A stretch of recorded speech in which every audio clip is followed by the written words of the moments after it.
In this week's tutorial, we are going to take a look at the question, do you really need Photoshop? All right. My name is Matt Kloskowski. Welcome back. And I actually got the idea to do this from a comment that I got on one of my videos. I had edited a whole bunch of photos at once. Were my favorite photos from 2019. And so somebody had left a comment on that. It wasn't mean-spirited or anything, but I'll read it to you. It said, I assume you want to show that photo editing is fast and simple. But the best photos are rarely edited only in Lightroom.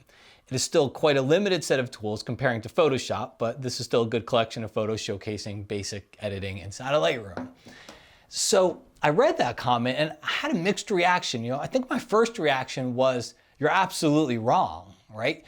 I didn't fake anything, and nor did I edit all of the photos in Lightroom. I did jump to Photoshop for some, but I didn't fake anything. I didn't hold back.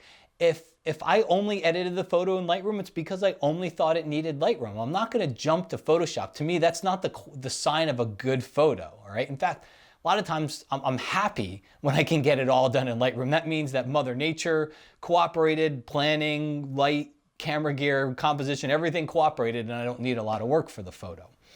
But it got me thinking. So one of the main things I take away from it is just the absolutes. And what I hope to hopefully help you from overcoming is that there's an absolute for everything. I hope you can get away from that because I see it quite a bit out there. And especially if photography, you're an enthusiast, it's a hobbyist, and you're just trying to enjoy it. There doesn't have to be an absolute, like you've got to do things this way. It should be whatever you want to do, whatever is enjoyable for you. And to some people, Photoshop editing can be very enjoyable. But we're going to take a quick look at some photos where I think Lightroom was all I needed. And then after that, we'll spend the bulk of the video taking a look at where I think Photoshop really helped.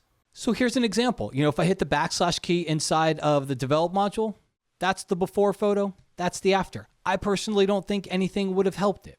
All right. Here's another example. If I hit the backslash key, before and after, again, I'm able to get what I wanted out of the photo without leaving Lightroom. Again, before and then after. Here's one that I shot where I did plenty of work inside of Lightroom, but I just did not need to jump to Photoshop. Again, I was able to do all of this with the selective adjustments inside of Lightroom. And another one here, backslash key. That's what I started with. That's what I finished with. Obviously, you can always refer back to that video if you wanted to see the edits that I did for these photos.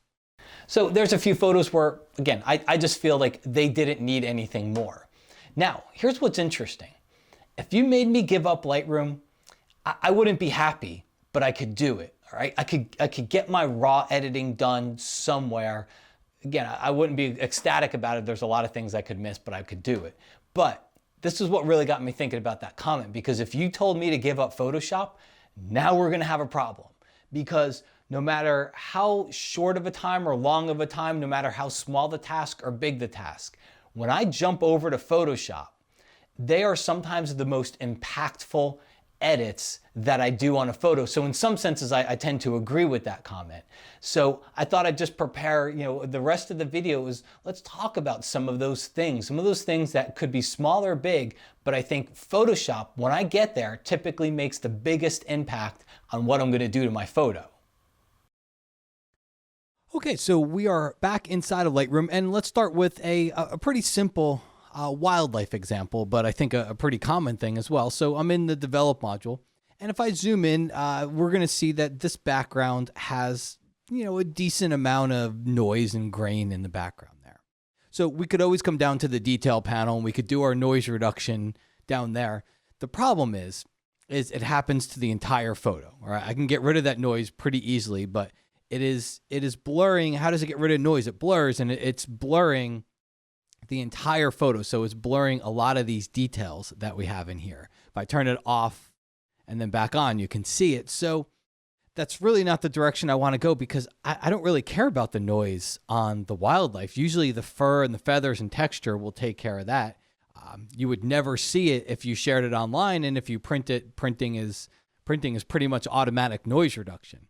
So The problem is I wouldn't want to do noise reduction there, but I like the effect in the background. So what we can do is let's go ahead and bring that back down to 0. And you can maybe do just a hair of noise reduction here on the raw level just to get rid of a little bit of noise on the feathers. But we would jump over to Photoshop to really take care of this.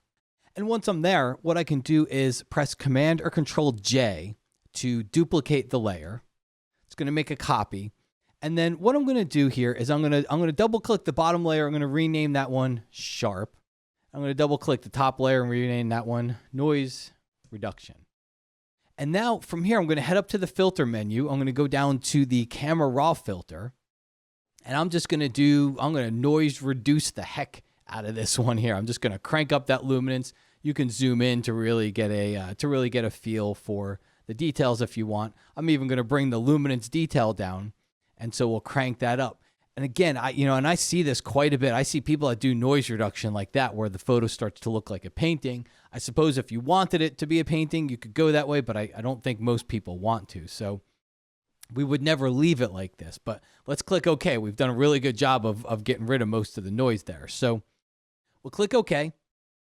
We're going to hide that top layer and click on the bottom one. So one of the things Photoshop really excels at over anything is selections. So we're just going to go to select subject. And since there's a good deal of background blur there, Photoshop will do a good job. And then I'll go to select and I'll go down to the select and mask dialog box. And I don't really have to do too much work here. Honestly, the main thing I could do here is just crank up that radius slider and that'll take care of the edges. Or you could use that second brush tool and you could paint along any edges if you had any problems in there. But this will do a pretty good job. It doesn't need to be perfect, all right? Nobody would ever notice this around the edges. Looks like there's a little bit of green back there, all right? So we will output this to a selection, click OK.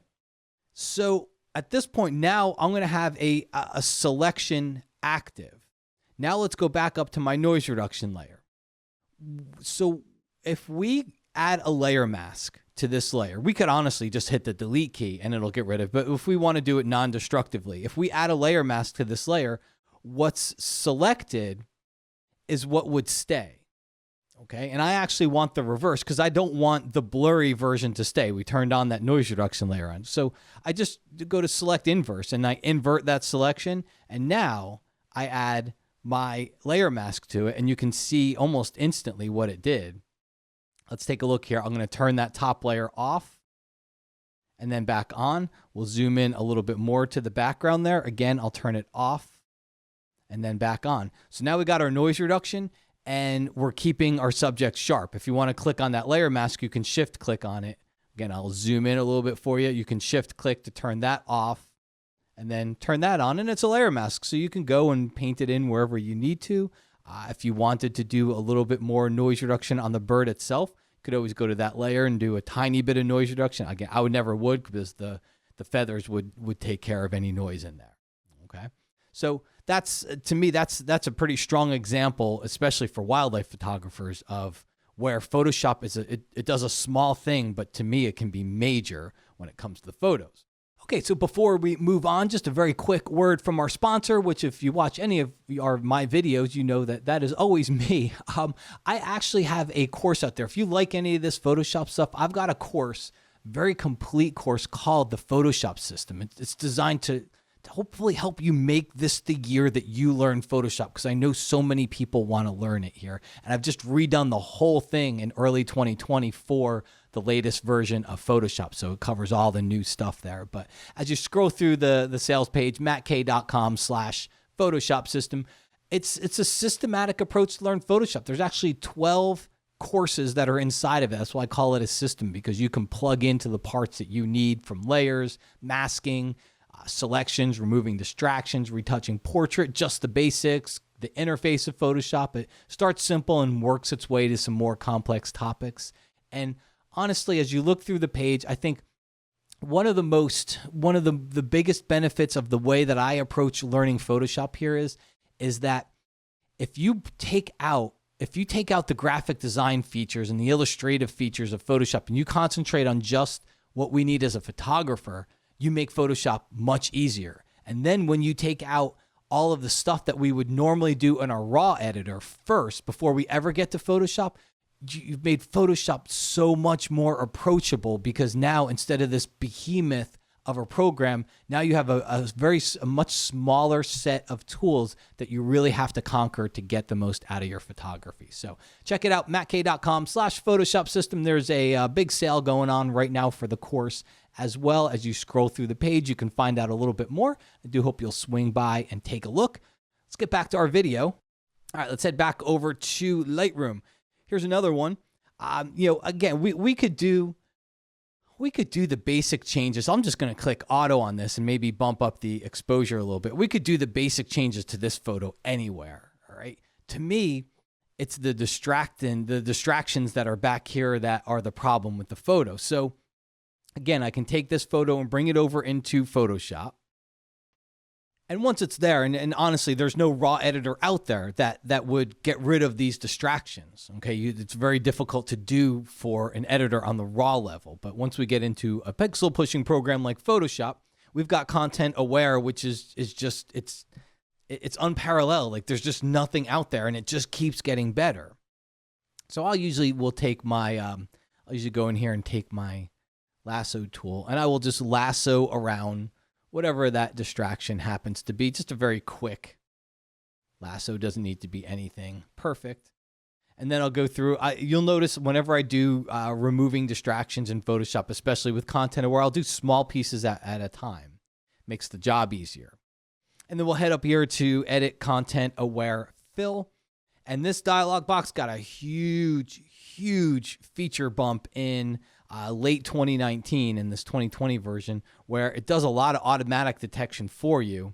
And then all you have to do is use your eraser brush and you go through and just erase it from the areas. But you can see it does a really good job of getting in there and already doing a lot of work for me and finding the edges. So get out, just scribble around. I don't want that branch to be part of it. So essentially what we're doing is everything in green is what Photoshop is considering to fix this with. So whatever we paint away, we're saying, hey, don't consider this. Then we can go into plus mode on the brush, and then we can add to it. And we can say, okay, you can bring this in if you want. So go ahead and add that in. And I might even brush a little bit up here in the corner, okay? It's a pretty high resolution image, so if it looks like it's taken a while, it's a 42 megapixel photo. Definitely going to take a little bit of time, but you can see here it updates. We get a really good job here. So I'd click OK. Command or Control D to deselect. So that takes care of that. We could go back into ContentAware for the branch, but honestly, we've got the patch tool here, which should do a pretty good job. All I do is lasso that and bring that over another area. And then a lot of times I will see a little bit of a seam, but if I ever see a seam around something, I'll do a quick lasso selection of it with the patch tool. And then a little kind of trick of the trade is you go to Select, Modify, Feather that by about 30 or 40 pixels, and that softens the edge of the selection, and then just drag it over somewhere else. All right, so just drag it over to a different area. And what it does is it helps soften out some of those edges. And you might need to do that a few times if you do see any lines. But honestly, some of you are looking at this and saying, I can see something, but anybody that didn't know what was there would never know. All right. And then as you can see, if we can get rid of that, we can get rid of this easily. We can get rid of anything down here. I'd use the clone stamp tool for that little area over there. But, there's clone stamps everywhere. To me, ContentAware Fill is just really the best distraction removal technology that's out there. All right, let's hop back over into Lightroom. Another one is I do a little bit of a glow on some of my landscape and travel photos, especially when they're in the twilight time like this and you've got some good color in the skies and whatnot. So we would, again, take this photo over into Photoshop. We can't really add this glow in the raw editor. So we would take this over into Photoshop. And once I'm there, I would duplicate my layer. So that's the first step. And then to add the glow, the first thing you need to do is actually make the layer brighter. So we're going to go to Filter, Camera Raw Filter here. And I'm just going to crank this up by about a stop or two, just to the point where it looks like I might blow out my highlights. Click OK. And then we go and we're going to blur it. So we go Filter, Blur, Gaussian Blur. And we can blur it quite a bit. And then finally, we change the blend mode. And I'll usually, just do it. I'll usually pick between overlay and soft light, really just based on the look that I'm going for the photo. Overlay is definitely more punchy, but we can always bring down the opacity too. And of course, I'll actually make it a little bit brighter here, but then I also have layer masks. So I can add a layer mask to this and I can do whatever I need. I think a lot of people miss about Photoshop is we've got an old but a really useful selection tool. It's one of the smoothest selection tools under select color range. So if you need to ever select the luminance or the color range of something, you can go in here and I can select the highlights and you could see the middle there. So my problem was I thought this middle part was too bright. Now, what's happening is it's actually removing, if you look at my mask, it's removed everything. I can just invert that. And now I can get a live preview as I adjust that center area of the photo so that the highlights aren't overpowering just in that one area. I thought the glow and everything looked fine elsewhere, but now, not only do I get a selection, but I can actually tweak the selection and see it live on the photo. So I'm not going in here and using that blend mode or whatever it was to blow out the highlights, as you saw where I thought the sky got too bright in the middle. So when you start combining a lot of these tools, there really is a lot of power. And something I didn't even really talk about, but let me delete this layer. And if I go to my actions panel, I have created or recorded the steps to do this. So now all I have to do is play that back, and whatever photo I open, I can instantly add that glow to. So that also, again, just one more reason of certain things that we can't do elsewhere it actually shows us the power of what we can do inside of Photoshop. Okay, moving on down the line. Another one that I did is, and this is really something that would be impossible to do. It's photographing the moon. So when you're shooting the moon in context with something else, and you're trying to expose for whatever else that is, you're unless it's the middle of the day, you're going to get a blown out moon. It's pretty much impossible to get a well-exposed moon in a well-exposed foreground. So then I have this photo where the moon looks better, but with the foreground, if I start to increase shadows, it's going to be a noisy mess. So even with the best of sensors on your cameras, and I'm shooting with a Sony, which has one of the best, it's impossible to get this shot in one exposure. So what I do is I take both of those photos and I bring them over into Photoshop. I'll open them as layers because that'll stack them on top of each other. And then once it's in Photoshop, to make life a little easier, I would put the well-exposed moon on the top here.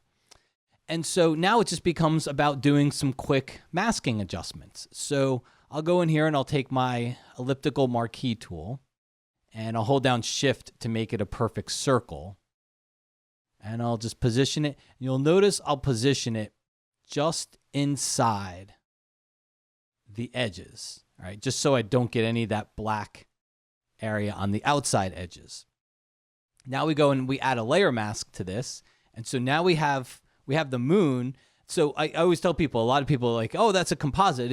It's not, it's a composite. The moon was that size. I crop in, I think in my final image, I crop in just a little bit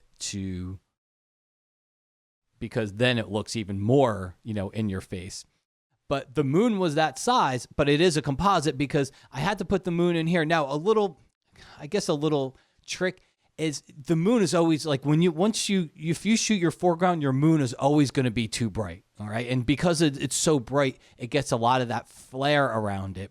So what I do is I go into free transform and I will fake just a little bit of size increase, not much, just a little bit, just enough to overcome any of that bright flare in there. But that is the general size of the moon. I mean, you're talking, a few percentage points of increasing the size of the moon. So it's nothing drastic and fake in there.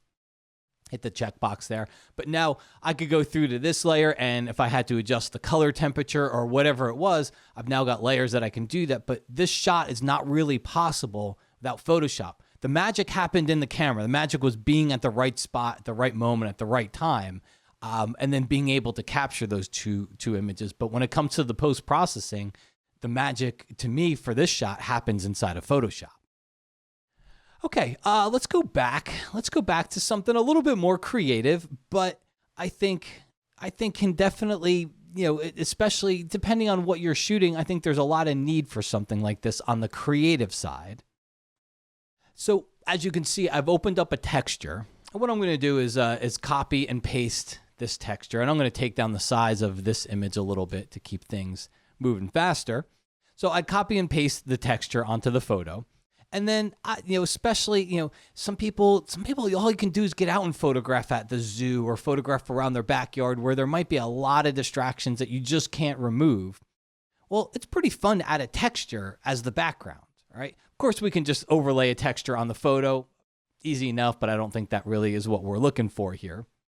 What I'll do is I'll go to select subject, put a selection around there. I'll go grab my my quick selection tool and maybe add a little bit to it down here. But then I'll go into select and mask, and now I can really refine this. All right. And the key when you're going to do a little kind of texture replacement, background replacement like I'm about to do here, the key is having it interact with the photo. So not only do you want to bring elements of the photo into this to really pull it off, but I think, you know, especially when you have something with a lot of feathers, a lot of fur, a lot of hair, whatever it happens to be, we can go through here and play around with the edge. And honestly, a lot of times I'll come to radius and crank up radius. I want this to be a sloppy edge because it's a texture, and it'll make it look better. So I'm okay if it's not perfect. So we click OK. Let's go back over here to our texture layer. And then just like before, we invert the selection so it's over the background, and then we add a layer mask. And now I've got all my adjustment tools. I can go, you know, I can do a hue saturation adjustment, and I can change the color of this. I can change the saturation of it. I can change the brightness, the darkness, and then I also have a mask. I can go take a pretty large brush, maybe a lower opacity here. And then to me, you know, really, I think the key thing to this is you go in and you paint and you have that texture start to bleed in to your subject. All right, so once they start mixing together and you're mixing that texture, as you can see here, with a little bit of the backgrounds, I think you get some really powerful things. Again, it's a little bit more creative, not your traditional photography stuff, but things that I enjoy doing. I think a lot of other people enjoy doing. I see lots of stuff shared like this. And if you're photographing things, if you're into wildlife and you can't always get to the amazing place to shoot, you know, the zoo or your backyard will have to do. And if you have a lot of distractions, sometimes it can really prohibit the photo, but this is a fun way to do it. And then don't forget, we can merge all our layers, Command Option Shift E on the Mac or Control Alt Shift E on the PC. And then I can go to my camera raw filter and I can just do some finishing touches like a vignette. I can come back in here, add a little bit more texture filter to the photo. You know, profiles are a great way. There's so many cool looking artistic filters inside of here. So I'll go with one of the artistic filters. And if you look at, you know, that's what we went in with. That's what we came out with. Again, you've got some really fun ways to finish it off. If you don't have your own textures, and again, you're of the artistic type or you like photography, but a lot of people like to be artistic too, there's a ton of brushes inside of here. So I can go into some of these brushes, and if I don't have a texture, a lot of the brushes that are built into Photoshop, you just go and you start painting and it turns your background into a texture. So once you start coupling some of the selection techniques that we used, you can restrict this so you don't have to be so careful about it. But I mean, now I'm just using a brush and I'm actually turning my background and turning what I'm doing into a texture. So, you know, not purely photographic, but mixing photo with a little bit of creativity. And then the last one's not for the faint of heart, but I see that a lot of landscape photographers are doing it. It's focal length blending. So this isn't in its truest sense because a lot of times they'll use multiple exposures, but we do our basic adjustments here in Lightroom, and there wouldn't be much to do to this photo.